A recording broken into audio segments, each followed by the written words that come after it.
മലയാളികൾക്ക് പൊതുവേ ഇഷ്ടപ്പെട്ട ഒരു ബ്രേക്ക്ഫാസ്റ്റാണ് നമ്മുടെ പാലപ്പം എന്ന് പറയുന്നത്. അപ്പം നമുക്ക് പാലപ്പം ഈസി ആയിട്ട് ഉണ്ടാക്കിയെടുക്കാൻ പറ്റും കേട്ടോ.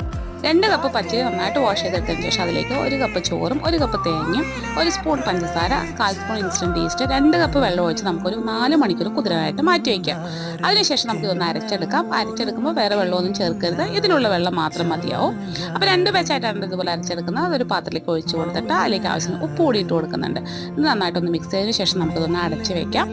2 മണിക്കൂർ ആകുമ്പോഴേക്കും തന്നെ മാവ് നന്നായിട്ട് നമുക്കിതുപോലെ പതഞ്ഞ് പൊങ്ങി കിട്ടും കേട്ടോ. അതിനുശേഷം ഒരു കയ്യിൽ വെച്ച് ജസ്റ്റ് ഒന്ന് മിക്സ് ചെയ്ത് കൊടുത്തിട്ട് നമുക്ക് പാലപ്പം ഉണ്ടാക്കിയെടുക്കാം. അപ്പോൾ പാലപ്പച്ചട്ടിയിലേക്ക് ഒരു 1.5 തവി മാവ് ഒഴിച്ച് കൊടുക്കുന്നുണ്ട്. അതിനുശേഷം ഒന്ന് ചുറ്റിച്ച് കൊടുത്തിട്ട് നമുക്ക് അടച്ച് വെച്ചിട്ട് കുക്ക് ചെയ്തെടുക്കാം. അപ്പോൾ പാലപ്പം എല്ലാം തന്നെ നമ്മൾ ഇതുപോലെ റെഡിയാക്കി എടുക്കുന്നുണ്ട്. ഈസി ആയിട്ട് ഉണ്ടാക്കിയെടുക്കാൻ പറ്റിയ ഒരു അടിപൊളി പാലപ്പത്തിൻ്റെ റെസിപ്പിയാണ്. അപ്പോൾ ഒന്ന് ട്രൈ ചെയ്ത് നോക്കണേ. അപ്പോൾ വീഡിയോ ഇഷ്ടമായിട്ടുണ്ടെങ്കിൽ ഒന്ന് ലൈക്ക് ചെയ്യാനും നിങ്ങളുടെ ഫ്രണ്ട്സിനും ഫാമിലിക്കൊക്കെ ഒന്ന് ഷെയർ ചെയ്ത് കൊടുക്കണേ. അപ്പോൾ അടുത്ത വീഡിയോയിൽ കാണാം. താങ്ക്